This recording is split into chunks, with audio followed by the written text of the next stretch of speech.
Bhagavate Vasudevaya. Om Namo Bhagavate Vasudevaya. Om Namo Bhagavate Vasudevaya. Om Namo Bhagavate Vasudevaya. Srimad Bhagavatam, Canto 5, Chapter 26, Text 2. Ashami Gunatva Gunatva Kartu Kartu Shraddhaya Shraddhaya Karma Karma Gataya Gataya Pritagvidha Grita Grita Sarva Eva Sarvasya Sarva Eva Sarvasya Taratamyena Taratamyena Bhavanti. Bhavanti. So this is one of those long prose verses, and we have tried our best to break it out so that you could chant. This is not the original composition of Sri Shukadeva Goswami. So the chanting is not going to be as smooth as it is when there's the original composition in 4 lines. Tri Gunatva Kartu Shraddhaya Karma Gataya Pradvida Shraddhaya Karma Gataya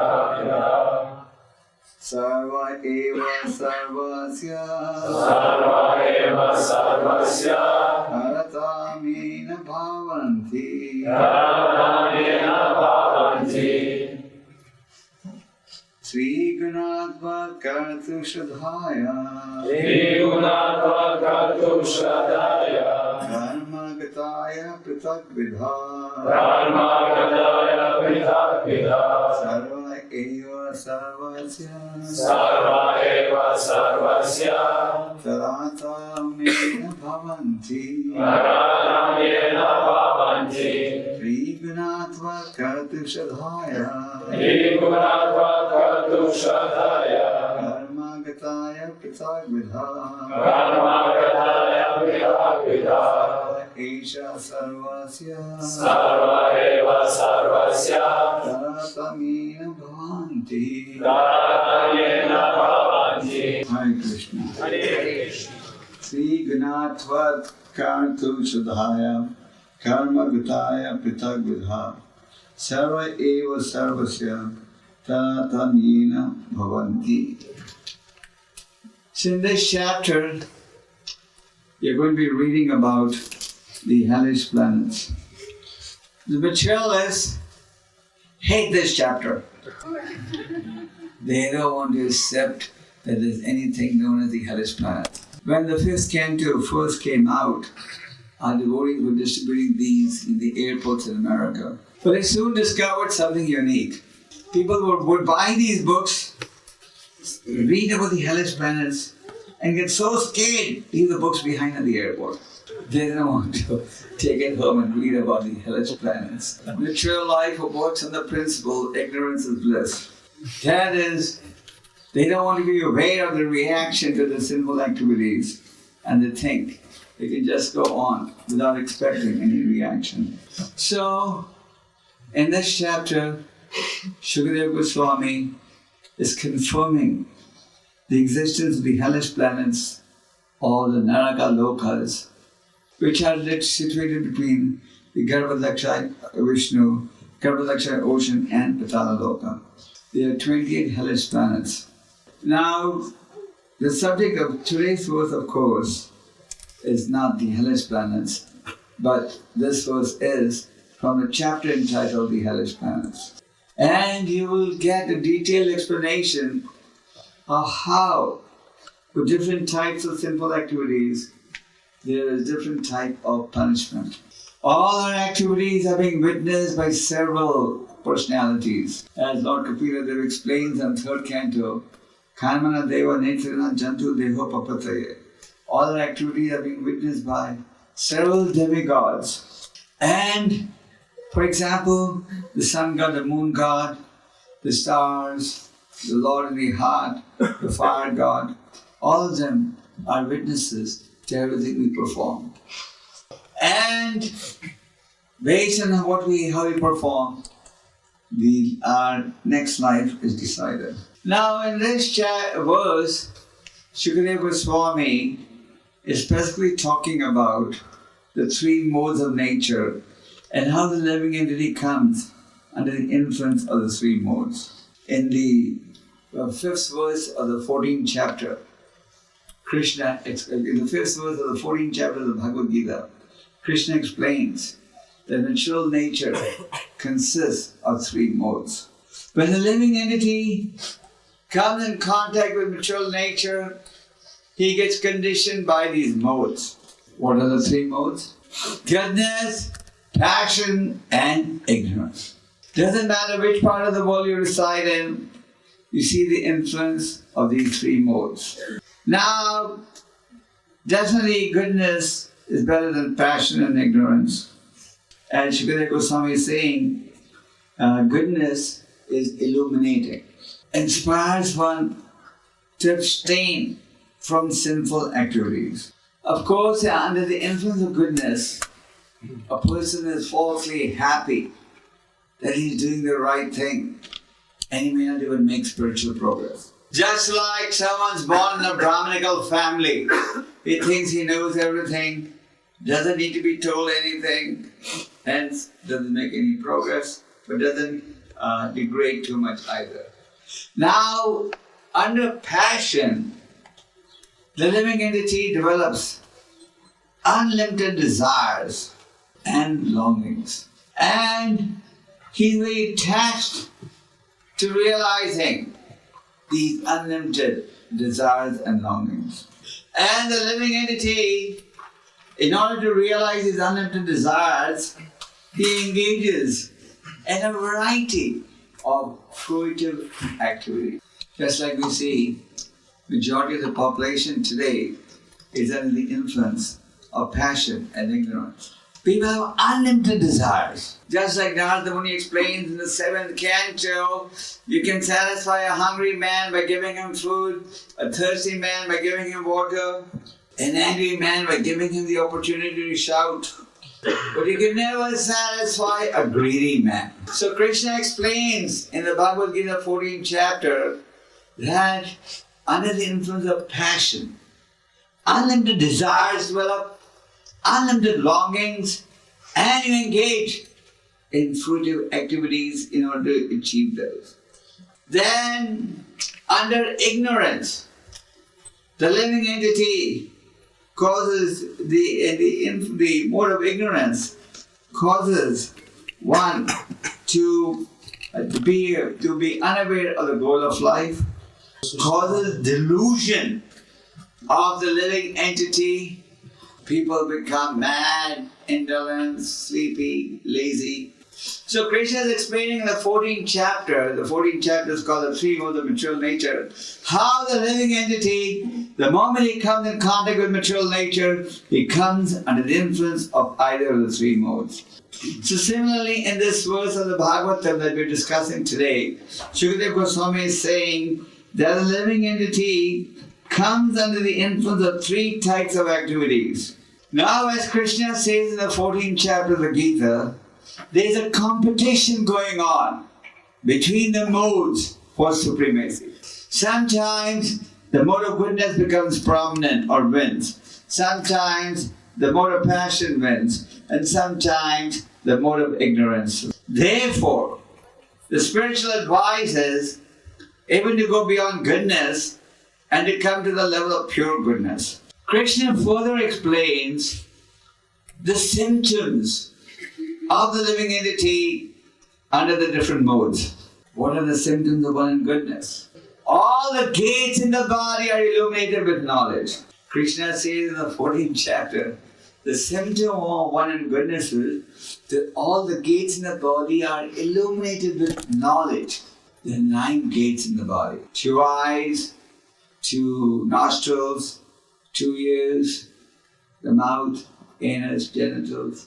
Just like we have 2 main entrances to this temple door, to this temple room.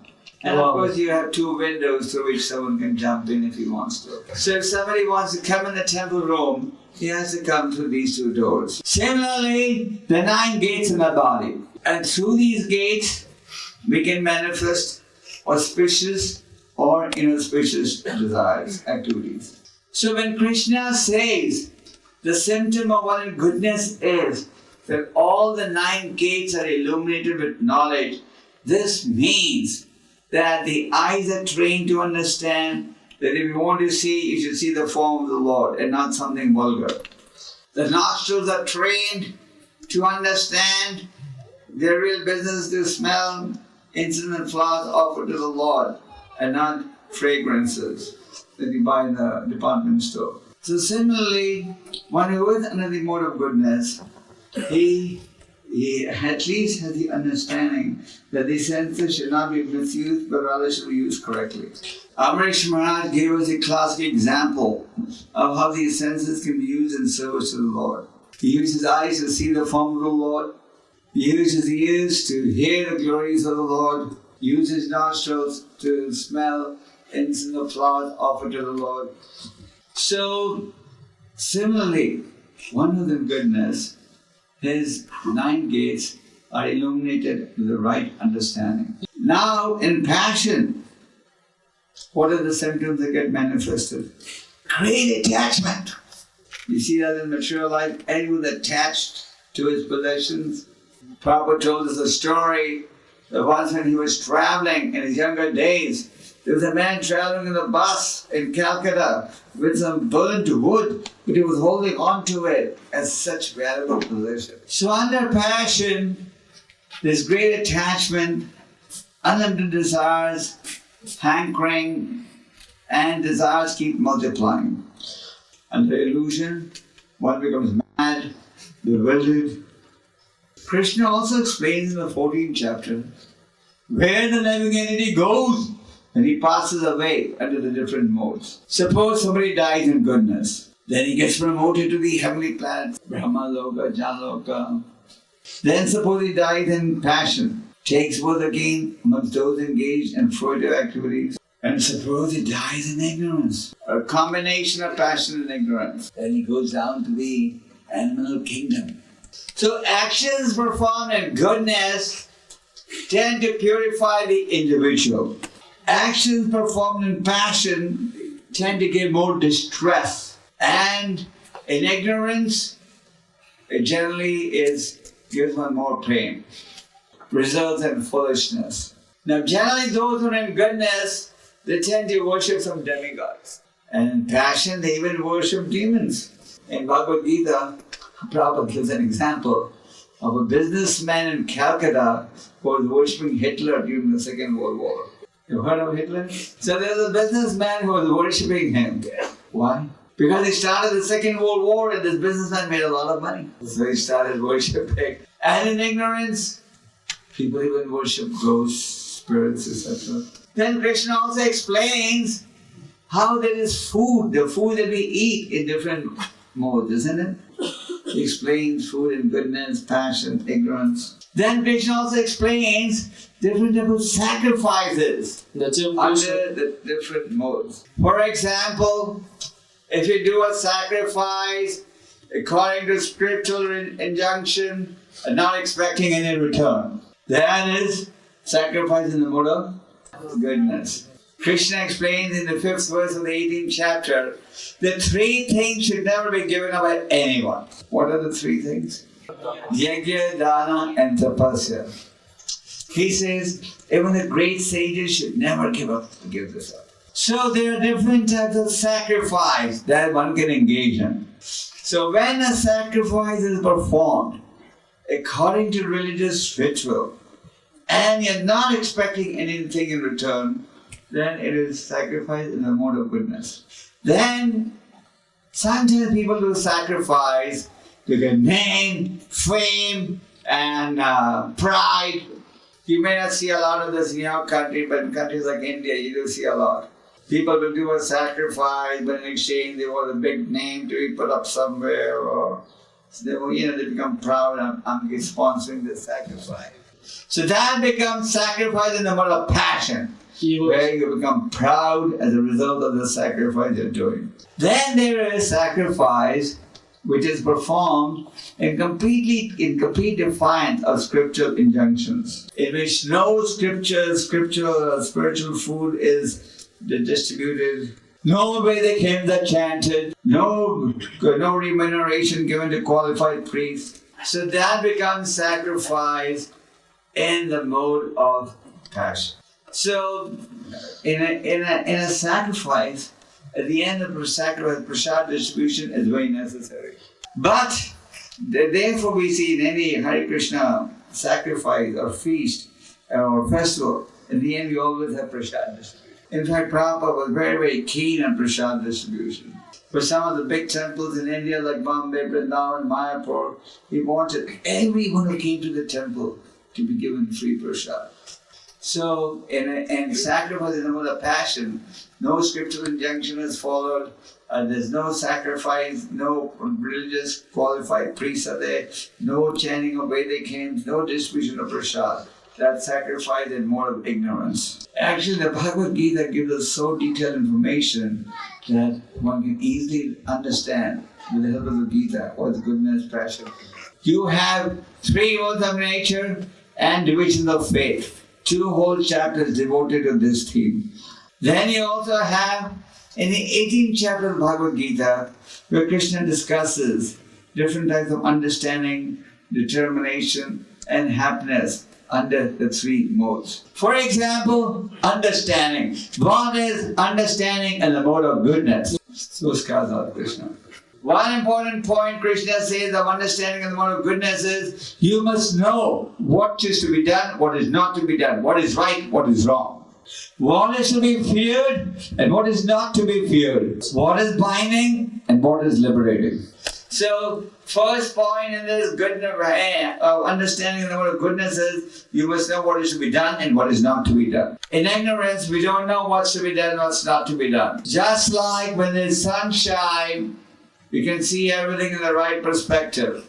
Or in darkness, you can't do that. So understanding the mode of goodness is accepting what is favorable for spiritual advancement and rejecting what is unfavorable.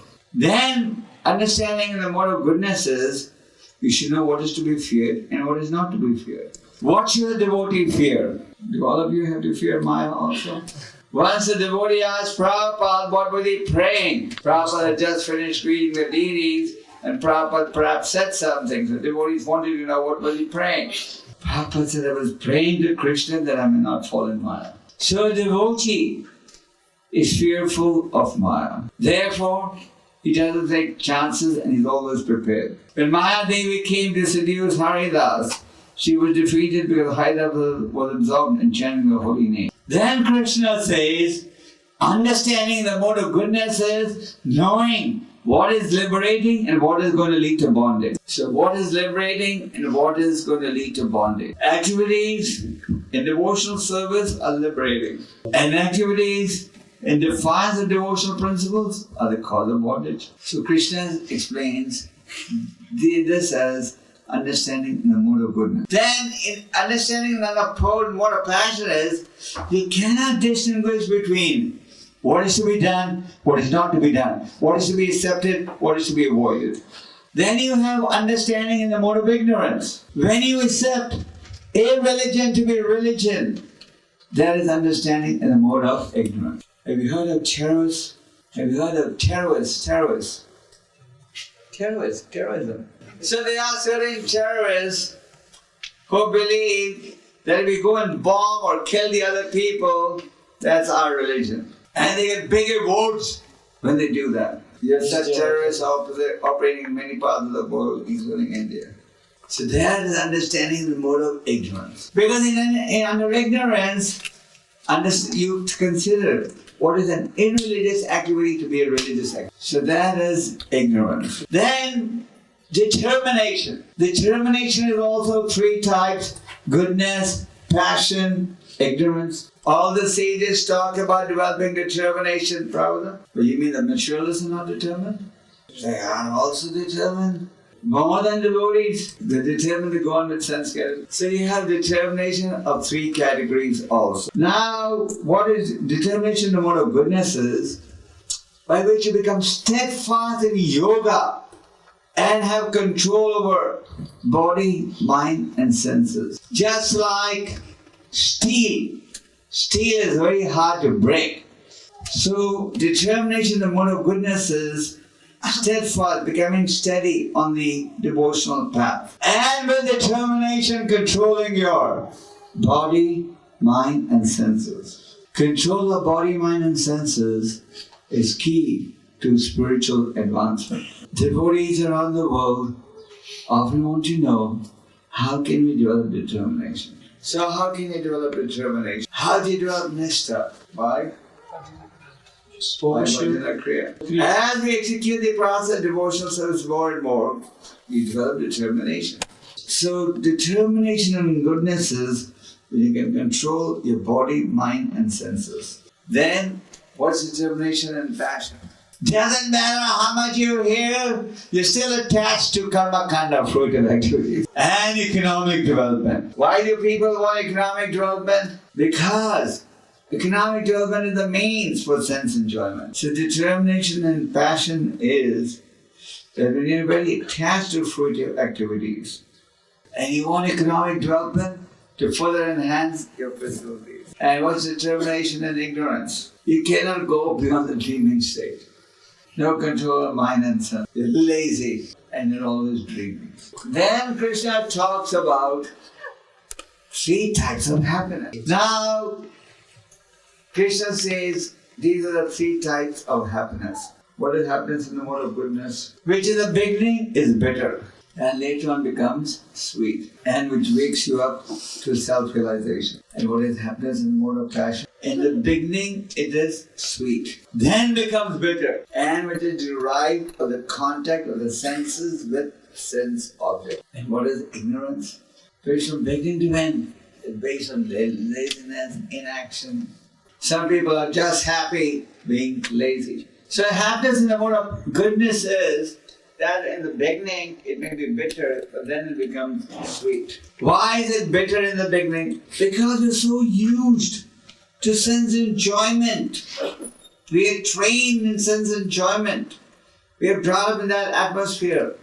And we have to give it up. It is painful. It's just like a child that has a habit of sucking his thumb. See, tell a baby not to suck the thumb, he's going to cry. But then when he grows older, he's happy that I gave up this bad habit. So similarly, when you had to give up nonsense activities to which you are used, lead a disciplined life like getting up in the morning, following regulated principles, in the beginning it's painful. But, so, in the beginning it is bitter, but in the end it becomes sweet. Just like each of you can recall, in the beginning when you came to Krishna consciousness, following these rules and regulations must have been difficult. But now it's so easy. Now it's become a natural way of life. At one time, if you got up at 4 o'clock in the morning, it was a miracle. Now, you don't feel like sleeping beyond 4. So, happiness in the mode of goodness is in the beginning it's bitter, and in the end it becomes sweet. But it must wake you up to self-realization. Suppose you work very hard materially to become a doctor, a lawyer, or to get a big degree. Bitter in the beginning, sweet in the end. Because it doesn't wake you up to self-realization. It's not happiness in the mode of goodness. So, and happiness in the mode of passion is that when in the beginning is sweet and then becomes bitter. So when you engage in sense gratification, in the beginning it is sweet, but then it becomes bitter. And which is derived of contact of the senses with sense objects. Just like when you engage in sense gratification, in the beginning it is sweet, but then you'll have to go to the hellish planets. So, here's it worthwhile. Not only do you have to go to the hellish planets after death, but even when you're alive, you get the material reaction like ill health, disease, etc. So, Krishna is explaining the different modes, and Krishna is explaining in the 14th chapter, 5th verse, that anyone who comes in contact with this material nature, he comes in contact with these 3 modes. So, Shukadeva Goswami, in the verse we're discussing today, is making the same point. He's saying that in this material world, there are 3 kinds of activities. But there's something beyond goodness also. As we said earlier, even if you're in goodness, there's competition for supremacy from the other mode. The highest is to come to the level of pure goodness. Just like 3 basic colors, red, yellow and blue, they combine together and create unlimited colors. Similarly, these three modes combine and produce unlimited desires. So goodness is definitely better than the others, but the best is the level of pure goodness. What is pure goodness? Pure goodness is a stage where one engages in unalloyed devotional service all the time. Chaitanya Mahaprabhu, when he came to South India, he met Ramananda Roy in a town called Nagar on the banks of the river Godavari in South India. So he asked many questions. The Lord is anxious to glorify his devotee, devotee is anxious to glorify the Lord. So Chaitanya Mahaprabhu asked questions to Ramananda Roy to enhance his glories. What is the most important thing in life? He wanted to know the highest principle.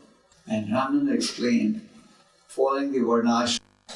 Varnashram is division of the society into 4 varnas and ashramas. He said this is also mundane. Then he asked him to describe even further. Then Ramananda explained, Yat karoshi yat snati yat dosi darati yat. Whatever you do, whatever offering you do it as an offering unto me. This is good, but still doesn't come to the level of pure devotional service. Ultimately, what does the Lord accept? Ramananda's statement, how one should dedicate all one's actions for the pleasure of the Lord, and he cited the example of the mood of the gopis. The gopis manifested the mood of unalloyed devotional service. They did not consider what was good for them or bad for them, whether they would go to hell or heaven. What was their concern? What will make Krishna happy? When they were asked, the Gyanis for some dust from their feet, they refused. The yogis also refused. The Brahmanas also refused. What the gopis said? Take! So the devotee's understanding at the highest level is, what makes Krishna happy will make me happy. But generally, what do we think? What makes me happy should make Krishna happy. The average religious person thinks, what makes me happy, that should make all of you happy and Krishna happy, okay? That's a neophyte understanding. An advanced understanding is, what makes Krishna happy makes me happy. So beyond goodness is Shuddha Sattva, or pure goodness.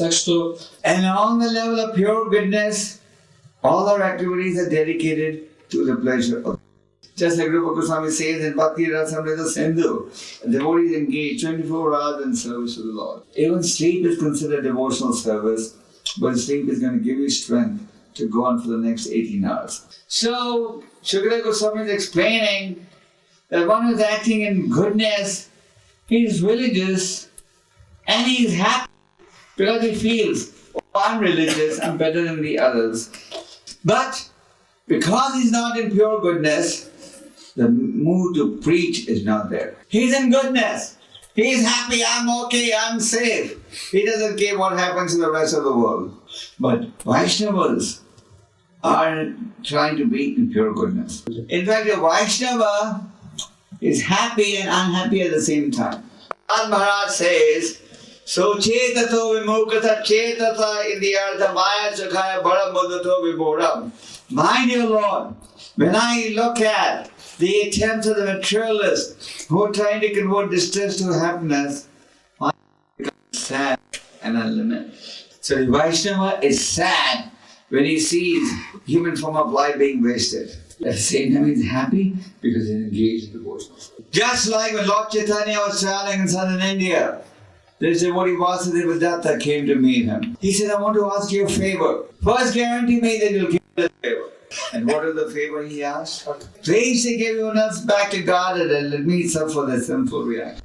So, Vaishnavas should operate on the platform of pure goodness. And those that act in passion, they achieve misery and they get attached to fruitive activity. And in ignorance, you live unhappily with them like an animal. So, Prabhupada often said our Krishna conscious movement should operate on the level of Shuddha Sattva. Rules and regulations are there, but the purpose of these rules and regulations is to come to the platform of developing devotional service. As we execute devotional service, especially the associated devotees, as we engage in preaching, distributing books, etc., we will make more and more advancement and we'll get a better understanding of our relationship with Krishna. So Sukadeva Goswami is saying, because the entities are influenced with different modes of nature, their destinations are also in different directions. Just like if we've operated in goodness always, then they get promoted to heavenly planet. But how long can you remain there? Permanently? Yes, Lord.